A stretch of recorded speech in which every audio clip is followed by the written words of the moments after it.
हन्ताणं नमो सिद्धाणं नमो आयर्याणं नमो वज्रायाणं नमो लोये सब्बिसाहूणं। पंच परमेष्टि भगवान की अनंत अनंत सिद्ध परमेष्टि भगवान की 1000 देवादिदेव शांतिनाथ भगवान की आचार्य भगवान रवि सेन स्वामी की आचार्य भगवान विद्यासागर जी महाराज की आचार्य भगवान विशुद्ध सागर जी महाराज की।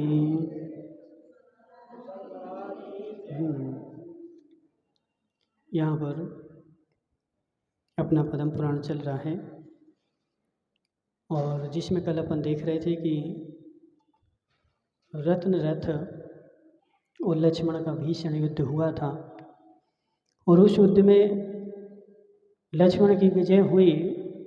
तो लक्ष्मण की विजय के कारण मनोरमा उनको मिल गई और राम के लिए श्री राम माँ मिल गई और वो दोनों के दोनों अपनी अपनी स्त्रियों को ले जा कर के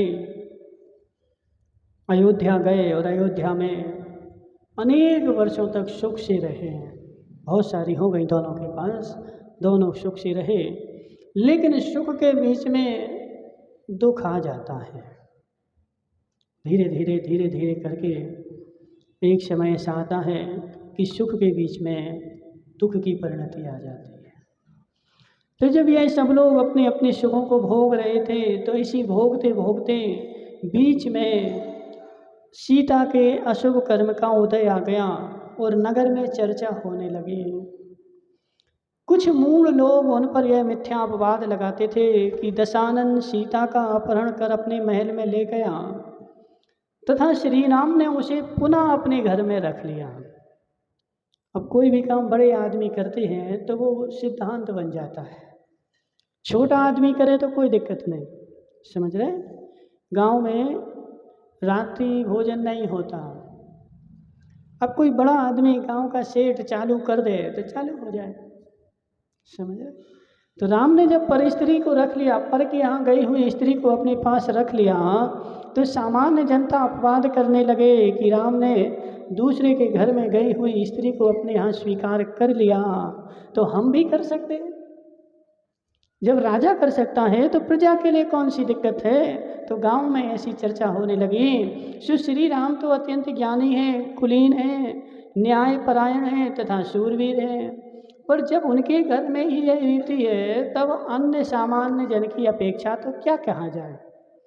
जब रघुकुल की यह रीत है तो सामान्य जन तो कर ही सकते हैं। राजा का आचरण ही लोक मर्यादा है। आदि आदि थोड़ा और कम करो, आदि आदि बहुत सारी बातें लोक में होने लगी। ठीक है, अभी ये बातें जो है ना लोक में ही हो रही हैं, उनके कानों में नहीं गई, उनको कुछ भी पता नहीं है। तो यहाँ लोक में ऐसी बातें चल रही हैं। और अयोध्या में क्या चल रहा है?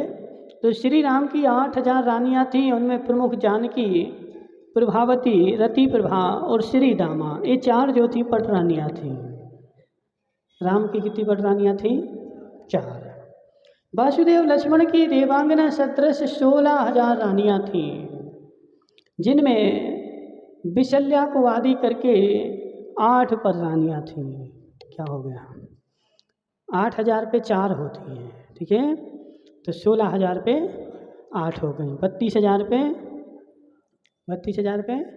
16 हो जाएं, फिर 64,000 पे 32 हो गई, ठीक है, 96,000 पे 32 और 16 48 हो गई, ठीक है। 8000 पे 1 पटरानी होती है। तो राम की कितनी है? 8000 पे 4 होती हैं, 2000 पे 1 होती है, तो राम की कितनी है? 4, और लक्ष्मण की कितनी है? 8 पटरानियाँ हैं। और वासुदेव लक्ष्मण की देवांगना से 16,000 रानियाँ थीं, उनमें 8 पटरानियाँ थीं, और लक्ष्मण के 250 पुत्र थे। पुत्र बहुत कम बता रहे इसमें, 16,000 रानियाँ के 250 पुत्र, यदि 2-2 ही होंगे तो 32,000 हो गए। नहीं, ज़्यादा होंगे, 16,000 250 बताए तो हो सकता है जी 8 पटरानियों के 250 हों, ऐसा होगा। जो 8 पटरानी थी ना, इनके 250 होंगे, और सबके 16,000 के मिला करके तो 1-8 लाख होंगे। समझ रहे? ऐसा बड़ा परिवार रहता था। अब यहाँ क्या, ये एक बेटा है बेचारा, समझ रहे? 10-12 हों तो धर्म की वृद्धि हो, गांव की वृद्धि हो, समाज की वृद्धि हो, सब कुछ वृद्धि हो। अब एक हो बेचारा और वो भी चला जाए कहाँ? पुणे में, तो बागीदोरा में कौन रहे? समझ रहे? आज ऐसा अपन को नियम करना चाहिए, कम से कम एक बेटा धर्म के लिए, एक कर्म के लिए, एक नौकरी के लिए, ऐसे 4-6 तो कम से कम होने ही चाहिए। समझ रहे? एक हाथ से काम नहीं होने वाला। सावन भाई, जे एक एक बेटा करोगे तो हमारी बात लिख लेना, तुम्हें चोटी में गठान लगानी पड़ेगी। बसंती लाल जी, यदि एक एक बेटा होते रहे तो चोटी में गठान लगानी पड़ेगी, नहीं लगाओगे तो तुम्हारी गर्दनें धड़ से अलग कर दी जाएंगी, तुम्हें चोटी में गठान लगानी पड़ेगी। क्योंकि जब जनसंख्या नहीं होगी तो तुम करोगे क्या? समझ रहे? जब जनसंख्या होगी तभी तुम अपना धर्म बचा पाओगे, और जनसंख्या नहीं होगी तो करोगे क्या? तुम्हें उनके साथ मिलना ही पड़ेगा। आज जिस गांव में 100 परिवार दिगंबरों के हैं और 2 परिवार श्वेतांबरों के हैं, तो वो दिगंबरों के साथ मिलकर ही रहते हैं। और जहाँ 100 परिवार श्वेतांबरों के हैं, 2 परिवार दिगंबरों के हैं, वो श्वेतांबरों के साथ मिलकर ही रहते। जाओ महाराष्ट्र जाके देख के आओ, बहुत सारी नगरियाँ ऐसी हैं जहाँ श्वेतांबरों की संख्या ज़्यादा है, दिगंबरों के 2-4-10 परिवार हैं, वो उनके साथ में मिलकर ही रहते हैं, उनके साथ ही काम करते हैं। तो ऐसे तुम भी कितने बचोगे? तुम मुट्ठी भर बचोगे। फिर तुम भी ऋषि भाई क्या करोगे? तो चोटी में गठान लगा करके घूमोगे, घूमना पड़ेगा। हाँ। अकलंक स्वामी के समय ऐसा ही था, जो जैन थे वो चोटी में गठान लगा कर ही रहते थे।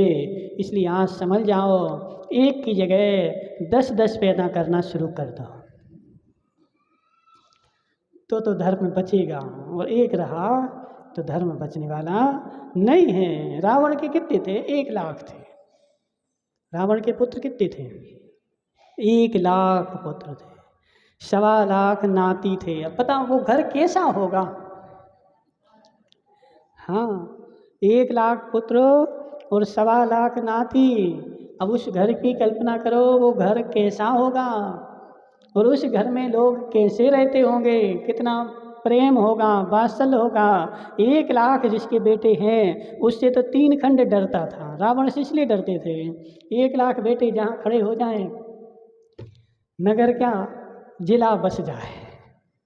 समझ रहे? तो ऐसी परिणति फिर से लाओ, कम से कम 8-10 तो होना ही चाहिए, तभी जाकर के धर्म बचेगा। तो इनके कितने हैं? तो पटरानियों के 250 पुत्र हैं। वे अत्यंत सुंदर और सर्वगुण संपन्न एवं धर्मात्मा थे। एक दिन राजमहल में रात्रि में सीता सेज पर सोई हुई थी कि रात्रि के पिछले पहर में उसने 2 अद्भुत स्वप्न देखे। सीता एक दिन सो रही थी और रात्रि की अंतिम पहर में, अंतिम पहर कौन सा होता है? रात्रि का अंतिम पहर कौन सा होता है?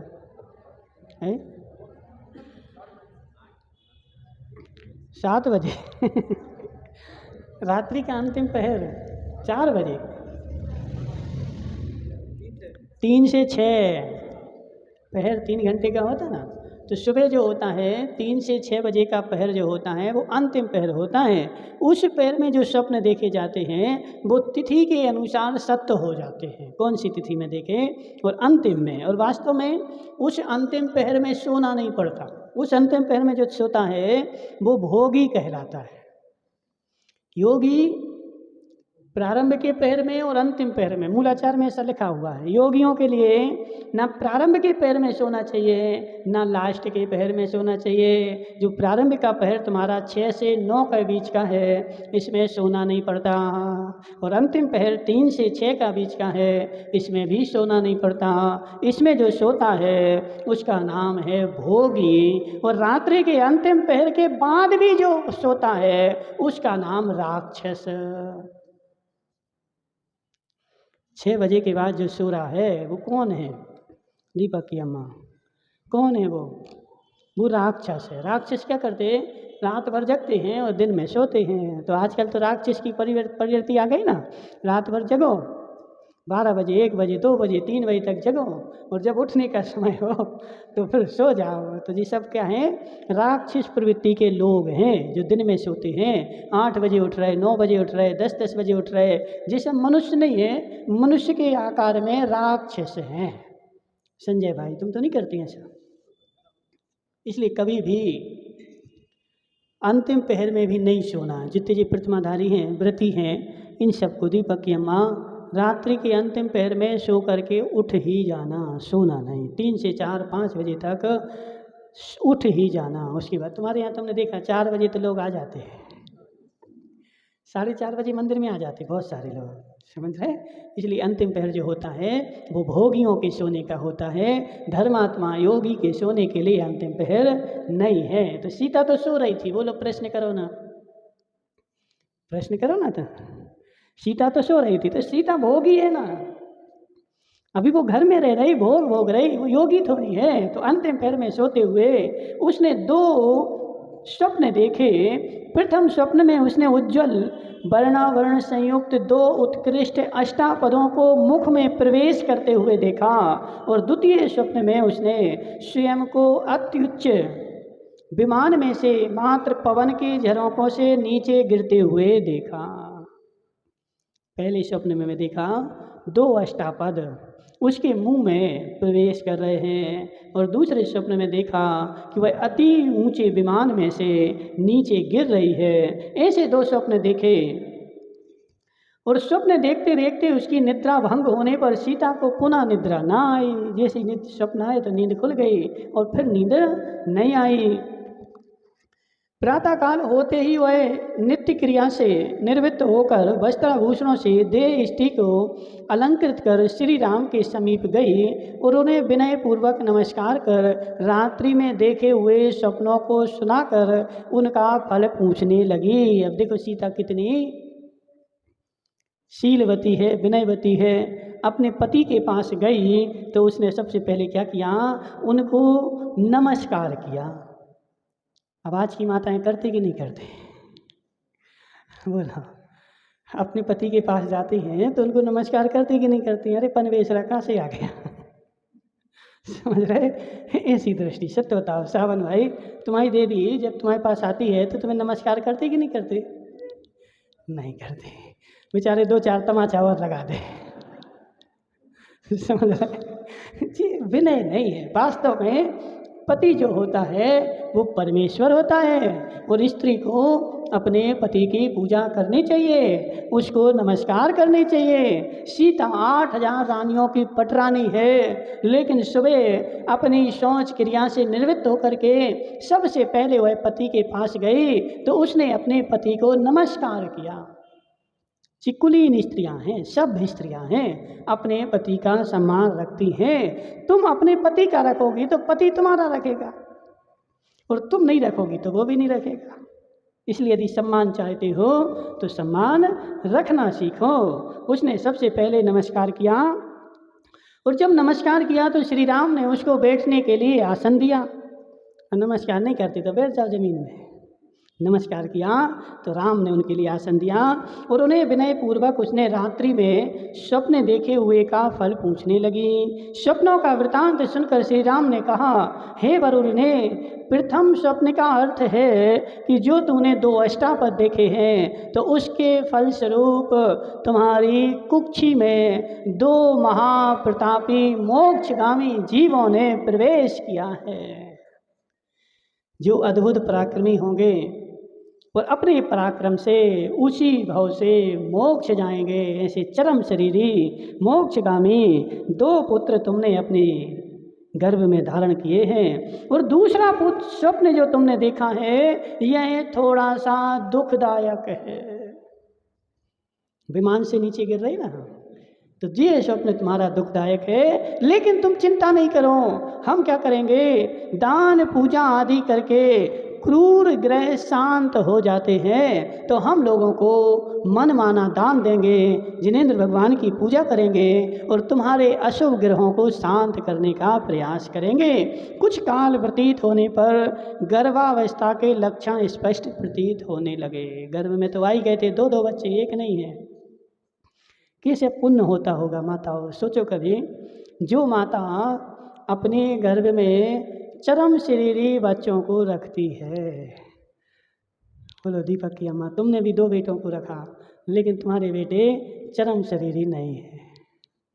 वह माता जो चरम शरीरी बच्चों को जन्म देती है, लेकिन वह भी कुलीन होती है, शीलवंती होती है, व्रत नियमों की धारी होती है। वह सीता भी जो थी, उसने चरम शरीरी बच्चों को जन्म दिया। रानी, महारानी, पटरानी थी, कोई गरीब नहीं थी। लेकिन जब भी नगर में मुनिराज आ जाएं तो कलश लेकर के द्वार पर स्वयं खड़ी रहती थी। बोलो बसंती लाल जी, ये पुण्य का प्रभाव है। पुण्य आत्मा के गर्भ में ही पुण्य आत्मा आता है, पापी के गर्भ में पापी ही आएगा। जो माता बेचारी 10 बजे तक सोती है और 11 बजे मंदिर खा पी के आती है, उसके गर्भ में भोगी ही आएगा, पापी जीव ही आएगा। पुण्यात्मा जीव, पुण्यात्मा धर्मात्मा के गर्भ में ही आता है। सीता ने जब भी अयोध्या में रही तो उसने मुनिराजों को आहार दान दिया। अयोध्या में छोड़ दो, जब जंगल में रही तो भी मुनिराजों को आहार दान दिया। दीपक की अम्मा, क्या जब वो जंगल में थी, दंडक वन में कुटिया बनाई थी, उस कुटिया में उसके पास कुछ नहीं था, पेड़ों के फल फूल तोड़ के लाए थे और उसका भोजन बनाया। तब भी उसने श्री राम से बोला कि हे स्वामी, आज हमारी इच्छा हो रही हम मुनिराज का पड़गाहन करें। और आजकल की माताएं क्या बोलती, हे स्वामी, आज हमारी इच्छा हो रही आज अपन होटल में भोजन करने चले। सत्य कि नहीं? पापियों की इच्छा पाप कार्यों की होती है, पुण्यात्मा जीवों की इच्छा पुण्य कार्यों की होती है। अपने अपने आप को देख लो। मेरी इच्छा ऐसी होती कि आज मैं मुनिराज को आहार दान दूं, या आज ऐसी इच्छा होती है कि संजय भाई तुम्हारी देवी बोले कि चलो आज तो संडे है, होटल में चलते हैं। हे जीव, छुट्टी के दिन कैसी इच्छा होती सावन भाई तुम्हारी है? कैसी नहीं होती? रोटी पानी खा ले ऐसी होती है। हे जीव, छुट्टी धर्मात्मा को मिलती है। धर्मात्मा धर्म बढ़ाने का कार्य करता है। अब वो मिल गई ना अनिल सेठ को, छुट्टियाँ मिल गई। अब बेचारा क्या कर रहा है, तो वो कौन सी शाला है, कौन लाइब्रेरी चला रहा है। अनिल भाई, छुट्टियों के दिन जो होते हैं वो पुण्य की शाला बढ़ाने के होते हैं। पुण्य आत्मा को ऐसा भाव होता है, चलो आज छुट्टी है, मैं मुनिराज को आहार दान दूंगा। और पापी जीव होता है तो बोलता है आज छुट्टी है, चलो आज होटल में चलेंगे, आज भोजन नहीं बनाएंगे। तो सीता जब भी रही अयोध्या में, उसको ऐसी परिणति हुई मैं मुनिराज को आहार दान दूं, और रोज़ अपने महल के बाहर खड़ी रहती थी। और आज के समय में तो यदि पैसा ज़्यादा हो जाए तो क्या करो बताओ, है? एक नौकर लगा दो, नौकरानी लगा दो, वो भोजन बनाएगी और चौका लगाएगी, चलो लगा दो नौकर। है जीव, यह परिणाम खोटे हैं। पुण्य आत्मा होता है अपने हाथ से मुनिराज को आहार देता है, नौकरों से नहीं दिलाता है। ठीक है? तो ऐसे सीता ने क्या किया था, सर्व प्रकार से देव शास्त्र गुरु की सेवा करी थी, इसलिए उसके गर्भ में कौन आया, तो चरम शरीरी जीव आए। कुछ दिन बाद उसका जो पेट था बाहर आ गया। सीता का पेट बाहर आया कि नहीं आया है? आना तो बोलो है? लक्षण आएंगे, लेकिन तीर्थंकर की माता को नहीं आते हैं। उनका जो गर्भ होता है वो प्रच्छन्न गर्भ होता है। तीर्थंकर की माता के ना हाथ पैर सूजते हैं, ना पेट बाहर आता है, जैसी है वैसी की वैसी रहती हैं। लेकिन अन्य जीवों के पेट बाहर आता है। तो 100 दिन बाद उनका गर्भ आ गया, और गर्भ के बाद से सीता की देह इष्टि किंचित दुर्बल और शिथिल हो गई। जब पेट 8-9 महीने हो गए तो शरीर थोड़ा सा शिथिल हो गया, चलते नहीं बना।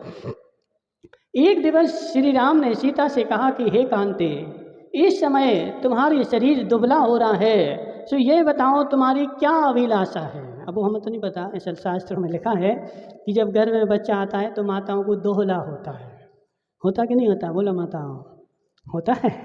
तो माता को दोहला होता है, यदि उस दोहले की पूर्ति ना की जाए तो माता जो होती है वह दिन पे दिन सूखने लगती है, दुबली पतली होने लगती है। तो सीता भी सूखने लगी, दुबली पतली हो गई। तो राम ने पूछा कि हे सीते, ये बताओ तुम्हारी क्या इच्छा है? तो सीता ने अति नम्रता पूर्वक कहा, अहंकार में नहीं कहा, नम्रता पूर्वक कहा। क्या कहा?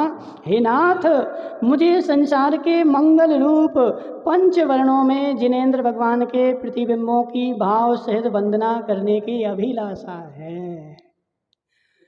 देखो, गर्भ में जैसा बच्चा होगा वैसी ही परिणति होगी, वैसे ही भाव बनेंगे।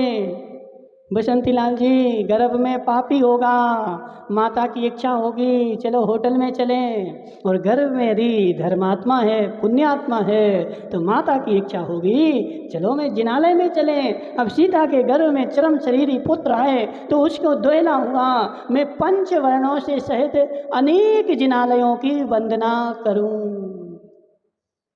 और जब चेलना के गर्भ में कुड़िक आया तब, जब चेलना के गर्भ में कुड़िक आया तो चेलना को दोहला हुआ, मैं नंगी तलवार में अपना मुंह देखूं और अपने पति के वक्षस्थल से खून पीऊं। कुड़िक का जीव था, पापी जीव था। पापी जीव होगा तो पापी दोहला होगा, और पुण्यात्मा होगा तो अच्छा दोहला होगा। इसलिए हे जीव, अच्छा काम करोगे तो गर्भ में सेवा करने वाले बच्चे आएंगे माताओं, और खोटे काम करोगे तो समझ रहे? अब माताएं बेचारी क्या करती हैं, 8-8 बजे तक तो सो के उठती हैं, होटल का भोजन करती हैं, और फिर बोलती हैं कि हमारे गर्भ में श्री राम आ जाएं, हमारे गर्भ से महावीर आ जाएं। तो हे जीव, यह संभव नहीं है, कंस ही आएंगे तुम्हारे गर्भ में। कौन आएगा? कंस आएगा, जो अपने माता पिता को मारेगा। सीता की अभिलाषा सुनकर के श्री राम अत्यंत हर्षित हुए, और उन्होंने सेवकों को महेंद्रोदय नामक उद्यान में समस्त चैत्यालयों, कैलाश पर्वत, सम्मेशकर, चंपापुरी, गिरनार, शत्रुंजय, माघी तुंगी आदि समस्त निर्माण क्षेत्रों को विशेष रूप से अलंकृत करने की आज्ञा दे दी।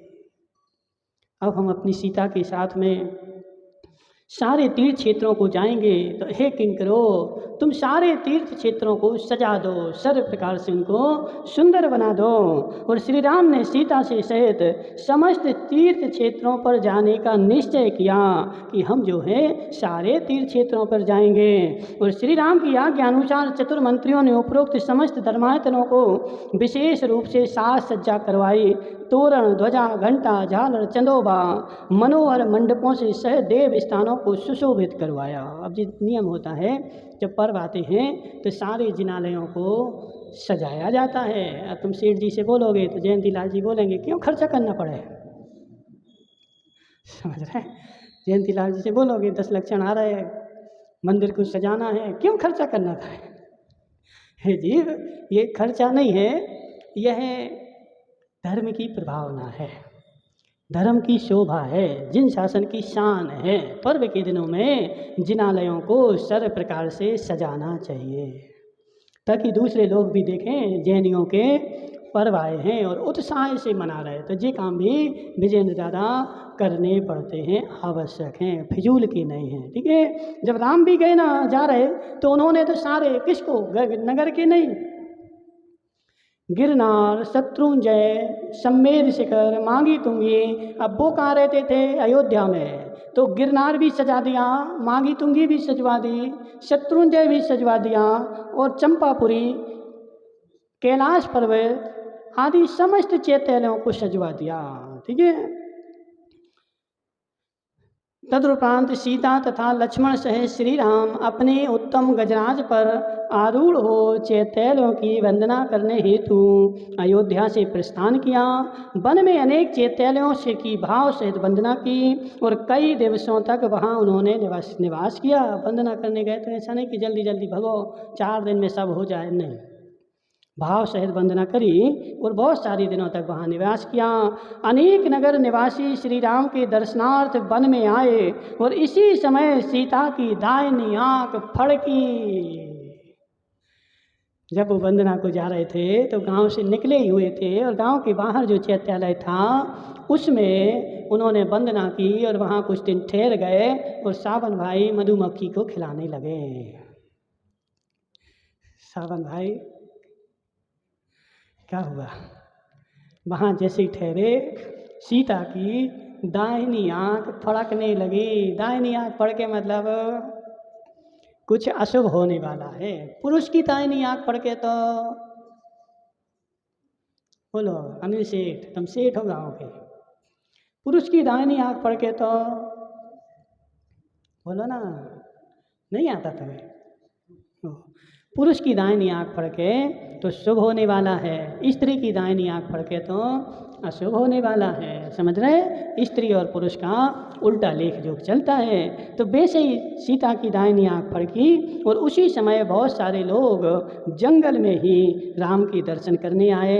इससे सीता कुछ चिंतन युक्त होकर के रुदन करने लगी और अन्य रानियों ने उन्हें संबोधन कर धैर्य बंधाया।